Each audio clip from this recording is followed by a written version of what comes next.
All right. Hey everybody, welcome back to Joe's Corner. Today we're going to make a nice big terrible shareable pita bread from scratch. Oh, it's going to be good. You could use it with anything. Dips, hummus. I'm going to pair it with a yogurt dish. I think it'll be great. First thing I'm going to do is get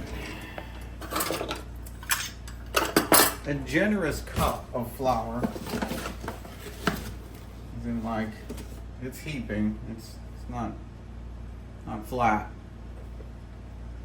Go ahead and just slap that in the bowl.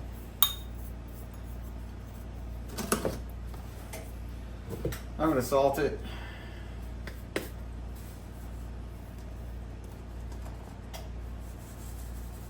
And everything I salt generously. That should do. Next thing, I'm going to grab some warm water.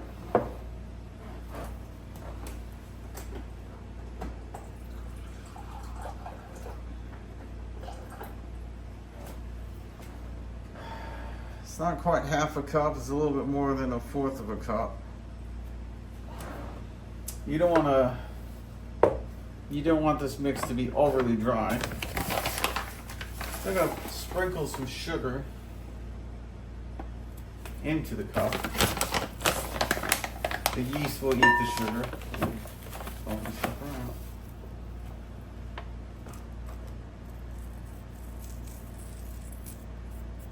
Just sprinkle, maybe 2 sprinkles. Not that much.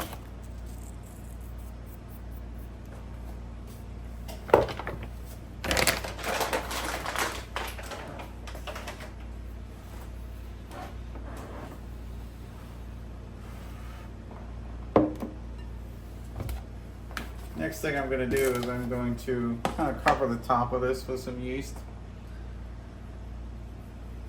I'm not too worried about it activating in the cup. Give it a second or so.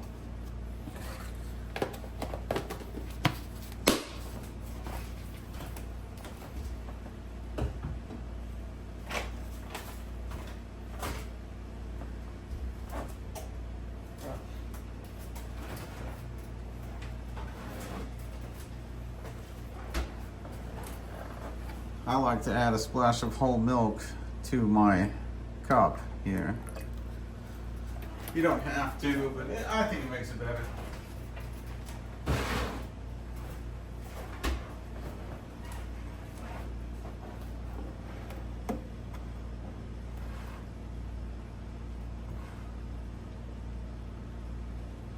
I'll just switch that around a little bit.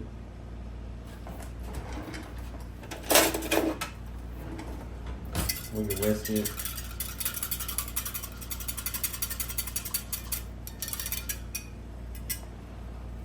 Nice and bubbly from the whisking. I'm just going to pour that in the center of the bowl. Nothing complicated.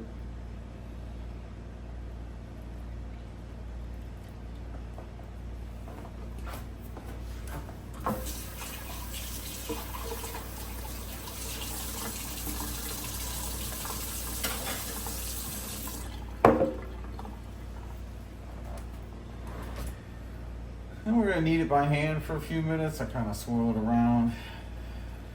Get all the flour a little bit sticky.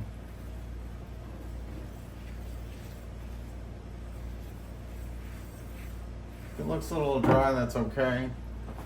If we really have to have extra water, I would just recommend putting water on your hand and then dipping your hand into the flour.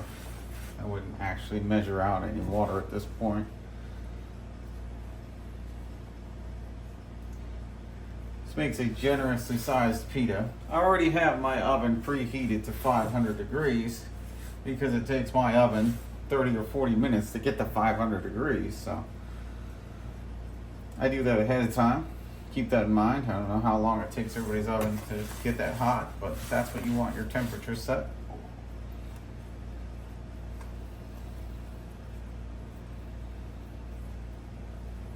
Just going with that classic kneading once over.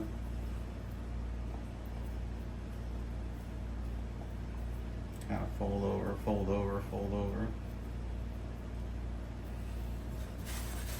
Make sure you get all the dry bits kind of involved. You want to scrape the sides of your bowl.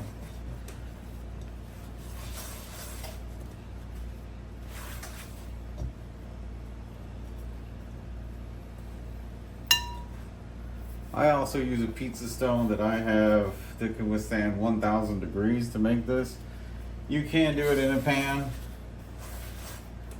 I just like using my pizza stone.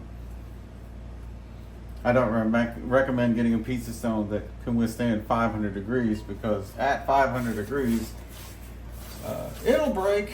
I've been through 2 or 3 pizza stones throughout the years just watching them break because they can't resist the heat. So the dough is kind of like, it's a little bit sticky, but it's not wet dough. You don't want it to be wet. So that's a nice good, it doesn't come off on your thumb when you're pushing on it. You did it first, but you can go ahead and get a little bit more.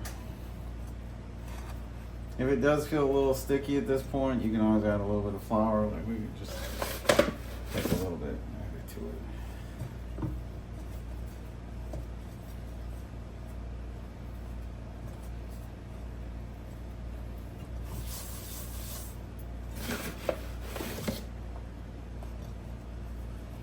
Just so it's not sticky.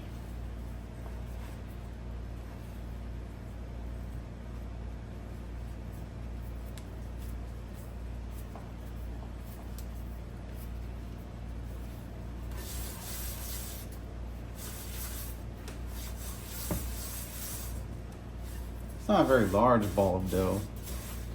It's easy to work with.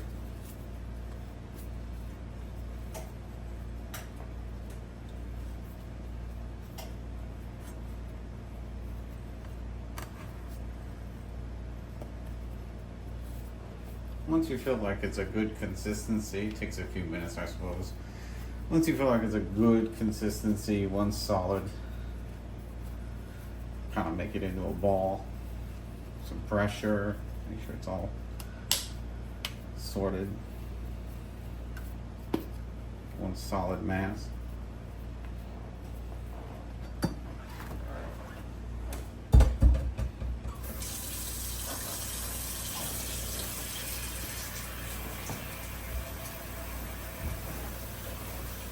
Definitely don't want any water on your counter when you roll this out.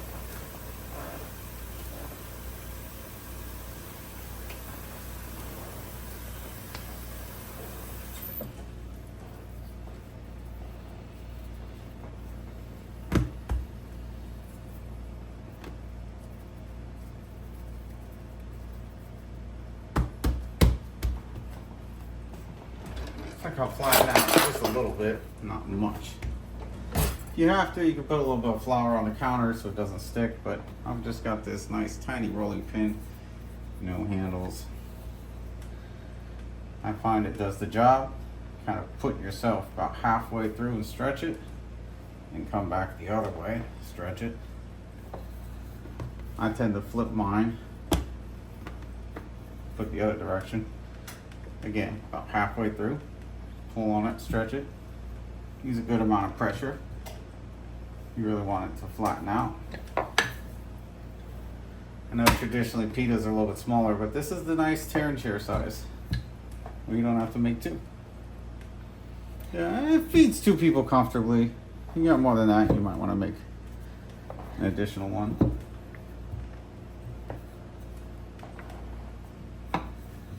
There's more than enough for 2 people typically. Make sure your edges aren't thick, and I'm just gonna flip it. Make sure everything's even. That's the big part of this, is you want it all to be even. You don't want to over roll it either, because then it turns into more of a Greek pita and it won't really open up in the oven.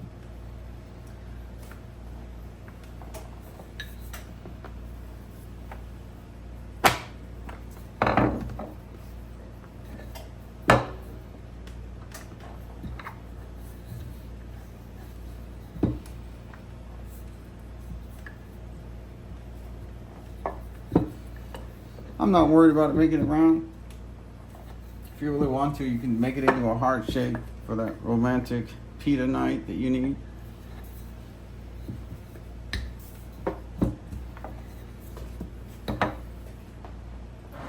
All right, that's all rolled out. The oven's preheated.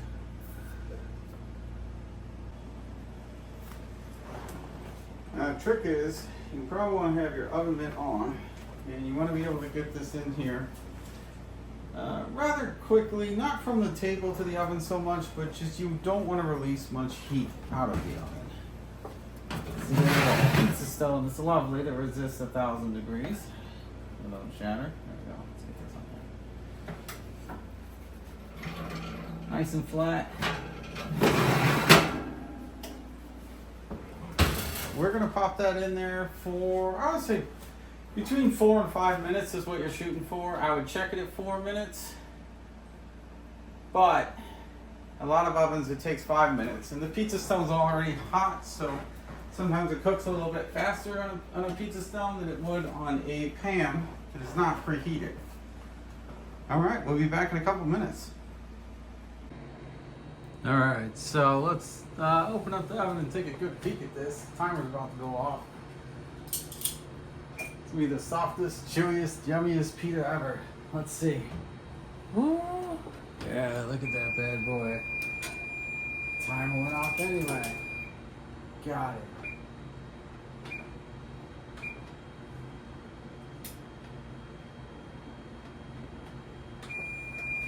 Okay, oven's preheated. Good. Let's get this out of here. Oh, look how puffy that is. You really want it to puff up all the way through. Whenever that happens, it's cooked. You can put another one in. Oh, look at that. Not a very good angle. But this is gonna be like the softest, chewiest, yummiest. Oh yeah, if you're wondering what that is, that's the Kibbeh that's gonna be paired with it. There's a video for that too, don't worry. I could probably put it in the description, maybe one way or the other. But oh, look at that hot pocket. Oh, can't even open it. Let's tear a corner off. Oof, still hot. That's hot. Oh, that's good.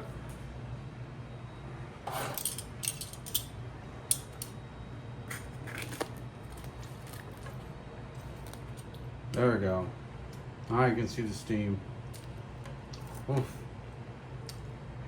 Pita pocket. Well anyway, thanks for joining Joe's Corner. I hope you enjoy this as much as I do. I think it's great. I'll see you when I see you.